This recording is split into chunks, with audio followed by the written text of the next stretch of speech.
రాహుల్ రామకృష్ణ గారిని మాట్లాడవలసిందిగా కోరుకుంటున్నాం.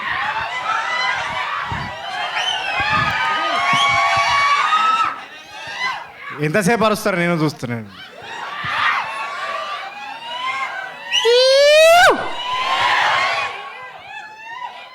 ఈ మనిషి ఉన్నాడు కదా, Narayana junior college Narayanaguda branch, మేమిద్దరము ఒక్కరోజు క్లాస్లో కనబడలే, ప్రతిరోజు గేట్ బయటనే.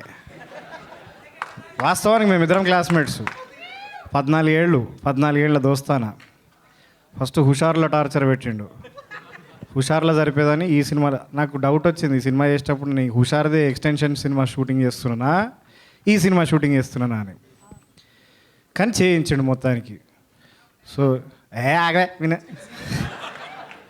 డైలాగ్, సినిమా మొత్తం డైలాగ్లే ఉన్నాయి. చూద్దురా 22 తారీఖు నాడు చూడు. వెళ్ళిపో మరి పో. ఈ మనిషి అప్పులో ఎంబడబడతారు కదా, పైసలి అని. అట్లా నన్ను ఎంబడబడి సినిమా చెప్తే దీంట్లో లాజిక్ ఏముందిరా అన్న. ఫస్ట్ నేను, నువ్వు ఉన్నావు కదా చాలు సరిపోతుంది అన్నాడు. దాని తర్వాత దర్శి అని చెప్పిండు స్టోరీ. దర్శిగాడు నాకు ఫోన్ చేసి ఈ సినిమాలో లాజిక్ ఏముందిరా అని అడిగాడు. మనం ఉంటే సరిపోతుందిరా అన్న నేను. దాని తర్వాత విష్ణు గారు అడిగారు నన్ను, మీరిద్దరు చేస్తున్నారు కదా మనం ముగ్గురం ఉంటే సరిపోతుంది అని. సరిపోలే, వీడు 1.5 టార్చర్ పెట్టిండు మమ్మల్ని. ఈ స్పేస్ సూట్లో చూస్తున్నారా, దీనికి పోలేము తినలేము, వంగలేము, కూర్చోలేము, నిలబడలేము. ఏడాది.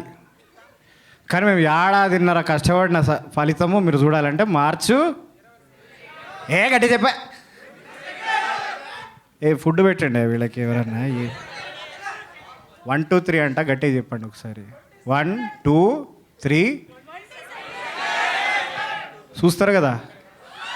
చూస్తారా లేదా? చూడాలి ఖచ్చితంగా. ఎందుకంటే ఆయన ఓము, ఈయన భీము, కానీ ఈ బుస్సుని మాత్రం ఖచ్చితంగా చూస్తారు మీరు. Okay, thank you very much. Media మిత్రులందరూ కూడా చూసి మమ్మల్ని అభినందించేందుకు థ్యాంక్ యూ వెరీ మచ్. గీత గారు, నేను ఇంక ఇచ్చేస్తాను మైక్, నాకు మాటికి ఇవ్వకండి. ఓకే. నా ప్యాంటు జారిపోతుంది లోపల. ఏంటిది? ఇవ్వండి డైలాగ్. నా డైలాగా? పైసలు చెప్తా నేను డైలాగ్.